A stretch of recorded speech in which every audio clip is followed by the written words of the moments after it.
الحمد لله رب العالمين والصلاة والسلام على سيد الأنبياء والمرسلين وعلى آله وأصحابه أجمعين أما بعد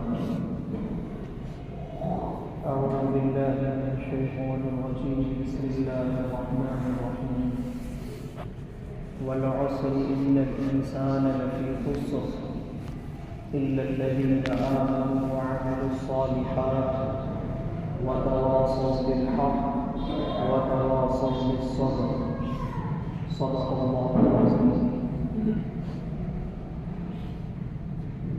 برادران محترم، بزرگوں اور نوجوانوں، سورۃ العصر قرآن کریم کی انتہائی چھوٹی صورتوں میں سے ایک ہے. پورے قرآن مجید کے اندر 3 صورتیں ایسی ہیں جو 3 آیات پر مشتمل ہیں. 3 آیات سے چھوٹی کوئی صورت قرآن کریم کے اندر نہیں ہے. سورہ عصر اس کے اندر 3 آیتیں ہیں. سورہ کوثر اس کے اندر بھی 3 آیتیں ہیں، اور سورہ نصر اس کے اندر بھی 3 آیتیں ہیں. تو انتہائی چھوٹی صورتوں میں سے سورۃ العصر چھوٹی صورت ہے، اور اولین صورتوں میں سے ایک ہے. اس صورت کے اندر اللہ تبارک و تعالی نے انسان کی کامیابی اور کامرانی اور ترقی کے معیار کو بیان کیا ہے. آیات کے اعتبار سے اگر یہ صورت چھوٹی ہے، لیکن مضامین کے اعتبار سے بہت بڑی ہے.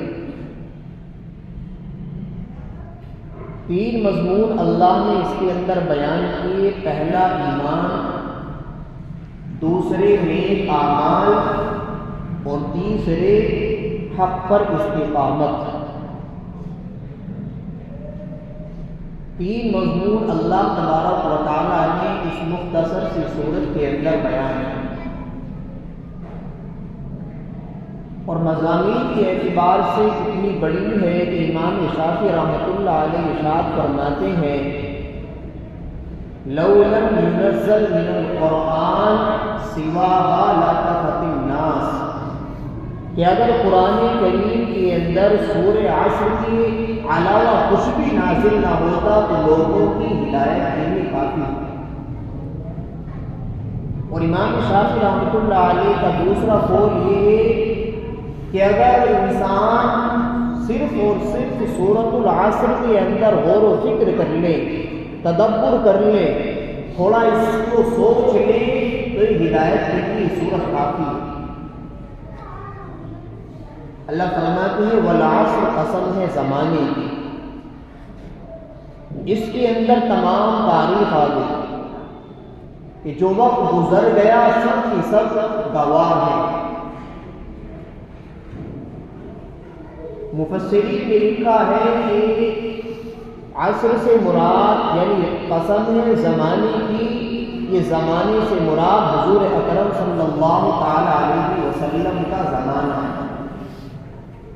بعض مفسرین نے لکھا ہے کہ اس سے مراد مطلق زمانہ ہے. بعض مفسرین نے لکھا ہے کہ اس سے مراد وقت عصر ہے، چونکہ وقت فجر کے بعد قبولیت کا سب سے زیادہ وقت عصر ہے. اللہ فرماتے ہیں قسم ہے زمانے کی، یعنی یہ سب چیز تمہاری گواہ ہے، یہ ساری کی ساری چیزیں گواہی دے گی. یہ وقت عصر گواہ ہے. ان الانسان لفی خسر، یقیناً انسان گھاٹے اور خسارے میں. ساری انسانیت کو اس کے اندر بیان کر دیا گیا کہ سب کے سب لوگ گھاٹے میں ہیں، خسارے میں ہیں. اور اس کے اندر اللہ نے تاکیداً کہا ہے کہ بے شک تمام انسان گھاٹے اور خسارے میں ہیں. سوائے ان لوگوں کے، الا الذین آمنوا، سوائے ان لوگوں کے جو ایمان لائے۔ اس خسارے سے، اس گھاٹے سے وہ لوگ نکل گئے جو اللہ تبارک و تعالیٰ کو ایک مان لیا، جنہوں نے اللہ کو ایک مانا اور اللہ تبارک و تعالیٰ پر ایمان لائے، توحید کے قائل ہو گئے، وہ لوگ اس خسارے سے نکل گئے۔ آگے ارشاد فرمایا وَعَمِلُوا الصَّالِحَاتِ، ایمان ہی کافی نہیں ہے بلکہ ایمان کے ساتھ ساتھ نیک اعمال بھی ضروری ہیں۔ یہ اللہ تبارک و تعالیٰ کا طرز عمل ہے کہ قرآن کریم کے اندر جہاں جہاں ایمان کا تذکرہ ہے، نیک اعمال کا بھی تذکرہ ساتھ ہوتا ہے۔ جہاں پر بھی ایمان کا اللہ تذکرہ فرماتے ہیں تو اعمال صالح، نیک اعمال کا تذکرہ بھی فرماتے ہیں۔ ایمان ہی کافی نہیں ہے بلکہ ایمان کے ساتھ ساتھ نیک اعمال بھی ضروری ہے۔ تیسری بات ارشاد فرمائی وَتَوَاصَوْا بِالْحَقِّ، کہ وہ حق کی تلقین بھی کرتے ہیں۔ اور چوتھی بات ارشاد فرمائی وَتَوَاصَوْا بِالصَّبْرِ، اور وہ صبر کی بھی تلقین کرتے ہیں۔ جب ایمان لے کر کے آگے اللہ کو ایک مان لیا، اللہ کے رسول کو رسول مان لیا، اور اللہ تبارک و تعالیٰ کی کتاب کے قائل ہو گئے، اس پر یقین کر لیا، تو اب آزمائشیں آئیں گی۔ اب اللہ کی طرف سے آزمائشیں آئیں گی۔ اِلَّا الَّذِينَ آمَنُوا وَتَوَاصَوْا بِالْحَقِّ، ایمان کے ساتھ ساتھ اس کو حق ماننا، اور حق کو ماننا اور اس پر عمل کرنا، یہ کمال کی چیز ہے۔ حق جاننا کافی نہیں ہے بلکہ حق جان کر کے اس کو ماننا یہ کمال کی بات ہے، کیونکہ حق تو ابو طالب بھی مانتا تھا، وہ بھی جانتا تھا۔ ابو طالب بھی یہ کہا کرتا تھا کہ حضور اکرم صلی اللہ تعالی علیہ وسلم جو دین لے کر کے آئے ہیں وہ سب سے اعلیٰ اور سب سے بلند اور سب سے بہترین دین، لیکن مانا نہیں، کفر پر موت آئی ہے۔ تو حق کو جاننے کے ساتھ ساتھ حق کو ماننا بھی ضروری ہے۔ بہت سارے ایسے حالات انسان کے سامنے آتے ہیں کہ وہ حق سے پیچھے ہٹ جاتا ہے۔ اس لیے ایمان کے ساتھ ساتھ اب جتنی آزمائشیں آئیں گی ان کو حق ماننا اور اس حق پر جمے رہنا یہ کمال کی بات ہے۔ وَعَمِلُوا الصَّالِحَاتِ وَتَوَاصَوْا بِالصَّبْرِ، نیک اعمال کے ساتھ ساتھ صبر اور استقامت سے کام لینا۔ جب انسان نیک عمل کرے گا، نیک باتوں کی تلقین کرے گا، اچھائی کا بھلائی کا حکم کرے گا، تو اس کے ساتھ صبر اور استقامت بھی ضروری ہے۔ چونکہ جب ایمان لے کر کے بندہ آ گیا، اللہ تبارک و تعالیٰ پر ایمان لے آیا، اللہ تبارک و تعالیٰ سورہ بقرہ کے اندر ارشاد فرماتے ہیں وَلَنَبْلُوَنَّكُمْ بِشَيْءٍ مِّنَ الْخَوْفِ وَالْجُوعِ وَنَقْصٍ مِّنَ الْأَمْوَالِ وَالْأَنفُسِ وَالثَّمَرَاتِ وَبَشِّرِ الصَّابِرِينَ۔ یہاں صبر کی تلقین کہ ایمان جب تم لے کر کے آ گئے تو ہم تمہیں آزمائیں گے۔ گزشتہ جمعے میں نے یہ بیان کیا تھا کہ اللہ کی رضامندی کی علامت کیا ہے۔ ہمیں کیسے معلوم ہوگا کہ ہم سے اللہ تبارک و تعالیٰ راضی ہے یا ناراض ہے؟ تو ایک بات میں تو اس کے اندر ارشاد فرمائی تھی اور یہ بتائی تھی کہ حضور اکرم صلی اللہ تعالی علیہ وسلم نے ارشاد فرمایا کہ اللہ تبارک و تعالیٰ ایمان والے بندوں کو تھوڑی تکلیف دیتے ہیں اور اس کو آزماتے ہیں کہ یہ صبر و استقامت سے کام لیتا ہے یا جفا کشی سے کام لیتا ہے۔ اللہ اس کے امتحان لیتے ہیں اللہ اس کا امتحان لیتے ہیں کہ اگر اس کو تھوڑی پریشانی آئے یا مسائل اور مشکلات کا سامنا کرنا پڑے تو یہ اللہ کے فیصلے پر راضی ہوتا ہے یا نہیں ہوتا۔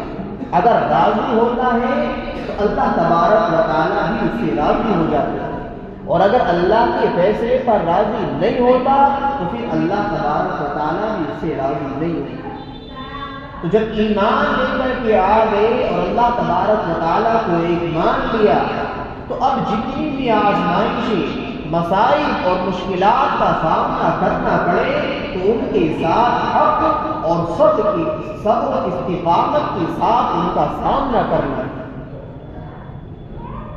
یہ کمال اور درجہ کمال کی بات ہے کہ ایمان کے ساتھ ساتھ نیک اعمال، صالح اعمال اور حق کے ساتھ جمع رہنا اور صبر و استقامت کے ساتھ کام لینا، یہ اللہ تبارک و تعالیٰ نے سورہ عصر کے اندر بیان فرمایا۔ ایمان کی اللہ تبارک و تعالیٰ نے الگ الگ اس کو بیان کیا۔ ادعو الی سبیل ربک، کہیں اس کو بیان کیا تأمرون بالمعروف وتنہون عن المنکر وتؤمنون باللہ۔ یہ ایمان کے الگ الگ درجے اللہ تبارک و تعالیٰ نے قرآن کریم کے اندر بیان کیا۔ سورہ عصر کا پورا موضوع یہ قرآن ہدایت ہے۔ الف لام میم ذالک الکتاب لا ریب فیہ ھدی للمتقین۔ اگرچہ قرآن کریم کے اندر سائنٹیفک اور اسی طرح سے تاریخی واقعات اس کے اندر ہیں، لیکن اصل موضوع قرآن کریم کا وہ ہدایت ہے۔ سورہ عصر کے اندر اللہ تبارک و تعالیٰ نے ان 4 باتوں کو بتلا کر کے فرما دیا کہ اگر یہ 4 باتیں کسی کے اندر نہیں ہیں تو وہ دنیا اور آخرت کے اعتبار سے نقصان ہے، وہ دنیا اور آخرت کے اعتبار سے خسارے میں، گھاٹے میں، اس کو وہ کوئی کامیابی نہیں ہے۔ انسان دنیا کے اندر رہ کر کے کامیاب ہو جائے اور دینی اعتبار سے کامیاب نہ ہو تو یہ کوئی کامیابی نہیں ہے۔ اس لیے دنیا کی کامیابی کے ساتھ ساتھ اپنی آخرت کی کامیابی بھی ضروری ہے۔